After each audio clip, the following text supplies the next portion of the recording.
આકાશવાણી સમાચાર અમિતા વાંઝા વાંચે છે. સૌપ્રથમ મુખ્ય સમાચાર. પ્રધાનમંત્રી નરેન્દ્ર મોદી આગામી શુક્રવારે વીડિયો કોન્ફરન્સથી પ્રધાનમંત્રી કિસાન સન્માન નિધિ યોજનાનો આગામી હપ્તો બેંકમાં જમા કરાવશે. પ્રધાનમંત્રી નરેન્દ્ર મોદી આવતીકાલે વિશ્વભારતી મહાવિદ્યાલય શાંતિનિકેતનના શતાબ્દી સમારોહને સંબોધિત કરશે. જમ્મુ કાશ્મીરમાં જિલ્લા વિકાસ પરિષદની 280 બેઠકો પૈકી 278 બેઠકોના ચૂંટણી પરિણામો જાહેર થયા. ભાજપે સૌથી વધુ 75 બેઠકો જીતી છે. કેન્દ્રીય મંત્રીમંડળે અનુસૂચિત જાતિના વિદ્યાર્થીઓને 5 વર્ષ માટે પોસ્ટ મેટ્રિક શિષ્યવૃત્તિ યોજના હેઠળ 59,000 કરોડ રૂપિયાની મંજૂરી આપી. કેન્દ્ર સરકારે આ વર્ષે 25 નવેમ્બરથી 23 ડિસેમ્બર સુધી બ્રિટનની મુસાફરી કરેલા તમામ આંતરરાષ્ટ્રીય પ્રવાસીઓ માટે કેટલાક દિશા નિર્દેશ જાહેર કર્યા છે અને દેશમાં કોવિડથી સાજા થવાનો દર 95.96% થયો છે. સમાચાર વિગતવાર.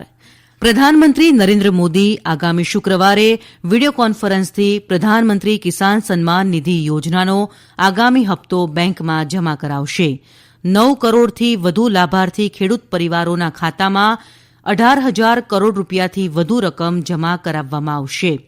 પ્રધાનમંત્રી આ કાર્યક્રમ દરમિયાન 6 રાજ્યોના ખેડૂતો સાથે પણ સંવાદ કરશે. આ ખેડૂતો પ્રધાનમંત્રી કિસાન સન્માન નિધિ અને ખેડૂતોના કલ્યાણ માટે સરકાર દ્વારા કરવામાં આવેલી અન્ય પહેલ અંગે પોતાના અનુભવો જણાવશે. આ પ્રસંગે કેન્દ્રીય કૃષિ મંત્રી પણ ઉપસ્થિત રહેશે. પ્રધાનમંત્રી કિસાન સન્માન નિધિ યોજના અંતર્ગત દર વર્ષે લાભાર્થી ખેડૂતોને 6,000 રૂપિયા 2,000 રૂપિયા 3 હપ્તામાં આપવામાં આવે છે. આ નાણાં લાભાર્થીઓના ખાતામાં સીધા જમા કરાવવામાં આવે છે. પ્રધાનમંત્રી નરેન્દ્ર મોદી આવતીકાલે વિશ્વભારતી મહાવિદ્યાલય શાંતિનિકેતનના શતાબ્દી સમારોહને સંબોધિત કરશે. પ્રધાનમંત્રી આ વિશ્વવિદ્યાલયના કુલપતિ છે. આ પ્રસંગે પશ્ચિમ બંગાળના રાજ્યપાલ જગદીપ ધનખડે અને કેન્દ્રીય શિક્ષણ મંત્રી રમેશ પોખરિયાલ નિશંક પણ ઉપસ્થિત રહેશે.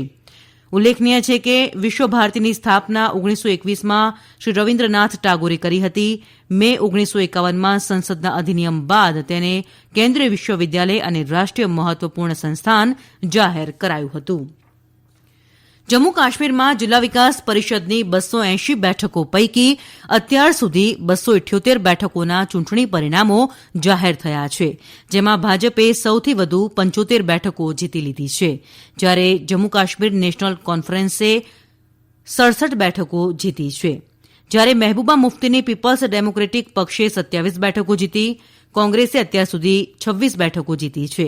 માર્ક્સવાદી કોમ્યુનિસ્ટ પક્ષને 5 બેઠકો મળી, જ્યારે જે.એન્ડ.કે પીપલ્સ કોન્ફરન્સને 8 બેઠકો મળી, જ્યારે જેકેપીએમને 3 બેઠકો મળી. નેશનલ પેન્થર્સ પાર્ટી અને પીડીએફને 2 બેઠકો જીતી, જ્યારે બહુજન સમાજ પક્ષે 1 બેઠક જીતી છે.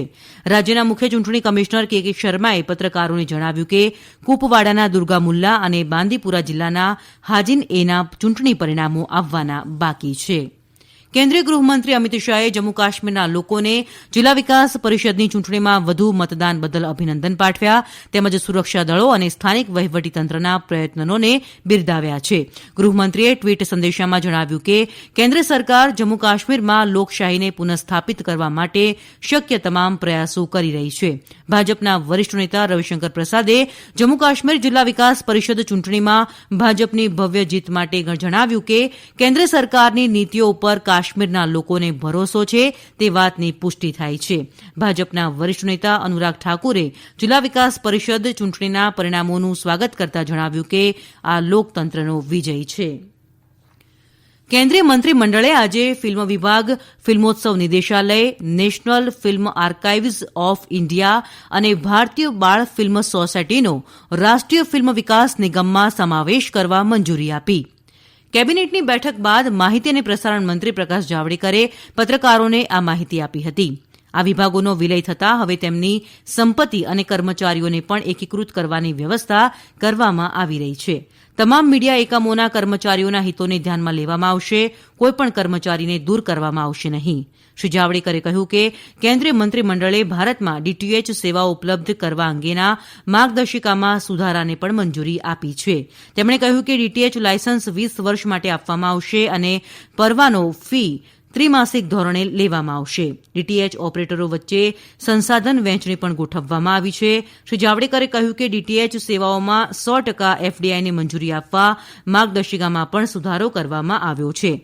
સામાજિક ન્યાય અને અધિકારીતા મંત્રી થાવરચંદ ગેહલોતે પત્રકારોને જણાવ્યું કે કેન્દ્રીય મંત્રીમંડળ દ્વારા અનુસૂચિત જાતિના વિદ્યાર્થીઓને 5 વર્ષ માટે પોસ્ટ મેટ્રિક શિષ્યવૃત્તિ યોજના હેઠળ 59,000 કરોડ રૂપિયાની મંજૂરી આપવામાં આવી છે. તેમણે કહ્યું કે કેન્દ્ર સરકાર આ માટે 35,534 કરોડ રૂપિયા ખર્ચ કરશે, જે કુલ રકમના 60% છે. બાકીનો 40% હિસ્સો રાજ્ય સરકારો ઉઠાવશે. એક અંદાજ મુજબ આશરે 1 કરોડ 36 લાખ ગરીબ બાળકો જેઓ 10મા ધોરણ પછી પોતાનો અભ્યાસ ચાલુ રાખવામાં અસમર્થ છે, તે આગામી 5 વર્ષમાં ઉચ્ચ શિક્ષણ પદ્ધતિનો લાભ લઈ શકશે. આ યોજનાનો કેન્દ્રીય ભાગ સીધો નાણાં ટ્રાન્સફર દ્વારા વિદ્યાર્થીઓના બેંક ખાતામાં મોકલવામાં આવશે.